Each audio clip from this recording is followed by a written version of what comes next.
warahmatullahi wabarakatuh. Waalaikumsalam warahmatullahi wabarakatuh.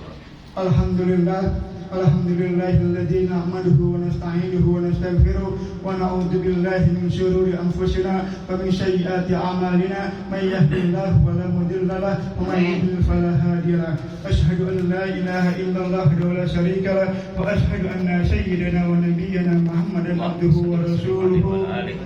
Arsalahullahu basyiran wa nadhira. Allahumma salli wa sallim ala sayyidina wa habibina wa syafi'ina wa dhuhrina wa maulana Muhammadin wa ala alihi wa sahbihi ajma'in, amma ba'd. Qala Allah ta'ala fil Qur'anil Karim wa huwa asdaqul qailin. A'udzu billahi minasy syaithanir rajim. Bismillahirrahmanirrahim. Warattilil Qur'ana tartila. Wa qala an-nabiy sallallahu alaihi wasallam, iqra'ul Qur'an fa innahu ya'ti yaumal qiyamati syafi'an li ashabi. Sadaqallahul azim wa sadaqa rasulun nabiyul karim wa nahnu ala dzalika minasyahidin wa syakirin walhamdulillahi rabbil alamin. Hadirin hadirat rahimakumullah, segala puja dan puji syukur hanya milik Allah Jalla Jalaluhu. Salawat dan salam tak lupa pula kita sampaikan kepada baginda Rasulullah sallallahu alaihi wasallam beserta keluarganya, para sahabatnya, para tabi'atnya. Semoga kita selaku umatnya mendapatkan syafaatul wujud di yaumil qiyamah nanti. Pada hari ini temanya itu tentang Al-Quran. Al-Quran itu adalah kalamullah dan sesuatu amalan yang paling mulia setelah menuntut ilmu atau taklim. Karena apa? Karena begitu banyak pahala yang diberikan kepada orang-orang yang membaca Al-Quran. Jika kita membaca Al-Quran dalam keadaan sholat dan berdiri, itu pahalanya 100 kali lipat atau 100 kebaikan. Satu hurufnya yaitu 100 kali kebaikan. Bayangin itu baru satu hurufnya. Coba kalau dikali banyak, Al-Fatihah berapa hurufnya? Yang kedua, apabila kita sholat dalam keadaan duduk, itu pahalanya 50 kali lipat atau 50 kebaikan. Itu kalau kita sholatnya dalam keadaan duduk. Kalau di luar sholat tapi kita masih mempunyai wudhu membaca Quran, itu satu hurufnya sama dengan 25 kali kebaikan. Betapa hebatnya kita membaca Quran, itu baru satu huruf. Coba dikali berapa huruf yang kita baca. Itu di luar sholat ya, di luar sholat itu 25 kebaikan. Kalau di luar sholat tanpa wudhu itu 10 kali kebaikan. Itu di luar sholat ya, tanpa wudhu. Misalnya kita mau di jalan, kita baca Al-Fatihah, satu hurufnya itu 10 kali lipat dibalas sama Allah Subhanahu wa Ta'ala. Begitu hebatnya kita membaca Al-Quran.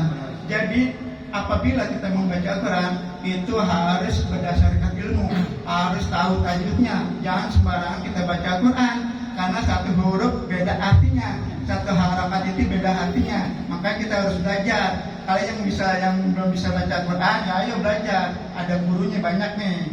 Jadi apabila kita membaca Al-Quran kita tidak tahu isinya, itu tetap tuh dibalas pahalanya oleh Allah Subhanahu wa Ta'ala, dikasih kebaikan Allah Subhanahu wa Ta'ala. Makanya jangan bosan-bosan kita belajar membaca Al-Quran. Jangan sampai kita maaf nih udah tua nggak bisa baca Al-Quran, malu. Karena apa? Membaca Al-Quran itu merupakan amalan yang kedua setelah taklim. Kalau kita tidak bisa membaca Al-Quran, bagaimana kita sholat bisa diterima, bisa khusyuk, bisa benar? Karena kita bacanya belepotan gitu. Al-Fatihahnya kurang bagus, kurang baik, kurang benar. Gimana mau diterima sholat kita kalau kita baca Al-Qurannya belepotan? Makanya sebelum kita melaksanakan sholat, alangkah baiknya kita tuh tahu dulu, belajar Al-Quran, baca Al-Fatihahnya benar, dari baca basmalah sampai ghairil maghdubi alaihim waladdallin. Itu baru insya Allah sholat kita diterima, karena kita berdasarkan ilmu. Kalau kita sholat tanpa ilmu, tidak bisa membaca Al-Quran, itu sholatnya kurang diterima atau kurang pas. Makanya sebelum kita mengerjakan sholat, alangkah baiknya kita tuh benar-benar bisa baca Al-Quran ya. Yang kedua, apabila kita membaca Al-Quran, Allah akan memberikan syafaatnya kepada orang yang tidak bisa baca Al-Quran. Jadi kita hadis tadi mengatakan Iqra'ul Quran, bacalah Al-Quran, fa innahu ya'ti syafi'a yaumal qiyamati syafi'an li ashabi. Bacalah Al-Quran, karena pada hari kiamat nanti dia akan datang diberikan syafaatnya kepada orang yang menghafal Quran. Bayangin tuh, orang yang menghafal Quran, dia mengamalkannya, dia mengerti artinya, itu akan dijamin masuk surga. Karena apa? Dia tuh menjaga hafalannya itu susah payah. Kedua, dia menjaga matanya dari jinak mata, seluruh anggota tubuhnya dia terhindar dari maksiat dan dosa. Itulah makanya sebabnya Allah memberikan jaminan kepada orang-orang yang hafal Quran. Subhanallah, kalau kita hafal Quran, kita bisa nunjuk nih si A, si B dapat syafaat dari aneh, si B dapat syafaat dari dia. Kenapa? Dia murid aneh gitu. Pasti diajak. Makanya jangan sampai kita bergaul kepada orang-orang yang ahli maksiat. Jangan. Kita bergaul kepada orang-orang yang soleh. Kita yang bergaul sama orang-orang yang hafal Quran, itu kita ditarik sama mereka. Kita dapat syafaat dari mereka. Nih si fulan ayo ikut aneh masuk surga. Karena apa? Syafaat dia itu. Karena dia juga penghafal Quran. Gak sembarang orang lo bisa hafal Quran lo. Karena kita harus menjaga mata kita, seluruh anggota tubuh kita dari maksiat dan dosa. Kalau kita nggak bisa meninggalkan maksiat, boro-boro kita bisa menghafal Quran, jangan harap itu. Karena ilmu nurun, ilmu itu adalah cahaya. Jadi nggak sembarang orang bisa menghafal Quran dengan baik dan benar. Contohnya tuh banyak ulama-ulama yang hafal Quran, seperti Ustadz Hadi Hidayat, Ustadz Abdi Somad, Gus Baha, itu ulama-ulama besar yang hafal Quran. Makanya dari sekarang nih kita harus ada target nih, minimal setahun kita bisa hafal Quran. Kalau emang belum bisa baca Quran, ayo belajar. Walaupun kita belum bisa terbata-bata, tetap belajar. Karena pahalanya dua. Yang pertama niatnya belajar, yang kedua terbata-bata, itu pahalanya dua. Ajarata ini dua pahala bagi orang yang masih terbata-bata dalam membaca Al-Quran. Pentingnya Al-Quran itu, jangan sampai kita bergudun nggak bisa baca Al-Quran, malu. Kita umat Islam. Karena apa? Al-Quran itu bahasa Arab. Bahasa Arab itu tempat tinggalnya Nabi, orang Arab gitu. Nabi pakai bahasa Arab. Nanti di surga juga bahasa yang kita gunakan itu bahasa Arab, bukan bahasa Inggris, bahasa apa, bukan bahasa Arab. Itulah kehebatan kita bisa berbahasa Arab. Makanya jangan sampai kita sia-siakan nih waktu yang ada nih. Ayo belajar. Kalau nggak bisa belajar, jangan diem aja. Udah tahu nggak bisa, diam aja, nggak mau belajar. Seakan-akan nggak peduli dengan ajaran Islam, malu.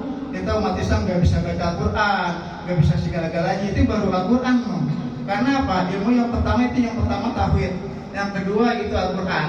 Ilmu tauhid itu supaya kita yakin, mantep bahwa Allah itu ada. Jangan sampai bilang Allah itu ada di mana-mana, itu jangan, salah, itu kufur, nggak boleh.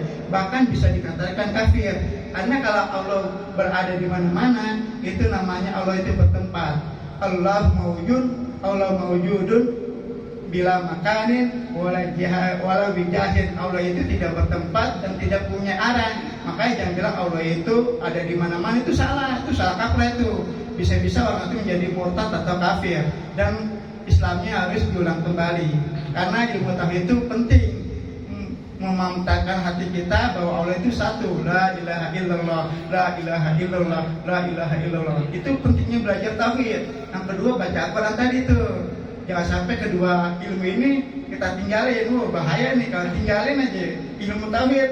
Wah, kita jadi kafir, kita bisa jadi murtad, kita bisa keluar dari agama Islam. Makanya pada saat kita berbicara, hati-hati, jangan asal sembarangan bilang tergantung yang di atas. Kalau yang tergantung yang di atas, emang di atas sampai genteng. Tanya, bilang aja Allah Subhanahu Wa Taala gitu. Berat banget sih ngomong Allah Subhanahu Wa Taala. Banyak kan sih gitu loh, tergantung yang di atas. Kalau bayang enggak yang di atas, yang atas genteng, langit banyak. Makanya kita jangan malu mengucapkan Allah Subhanahu Wa Taala. Tergantung Allah gitu, jangan tergantung yang di atas. Jangan, itu juga menyebabkan kita jadi kufur, bisa menyebabkan kita jadi murtad. Maka hati-hati dalam berbicara, nggak boleh sembarangan. Karena ini agama itu nggak boleh dibuat main-main, nggak boleh dibuat candaan, bahaya. Allah bisa murka. Kalau Allah murka, ajab ente udah di dunia maupun di akhirat. Mungkin nasihat ini yang bisa Al-Fakir sampaikan, mudah-mudahan bermanfaat bagi kita semua. Dan tentunya Al-Fakir mohon maaf yang besar sebesar-besarnya. Wassalamualaikum warahmatullahi wabarakatuh.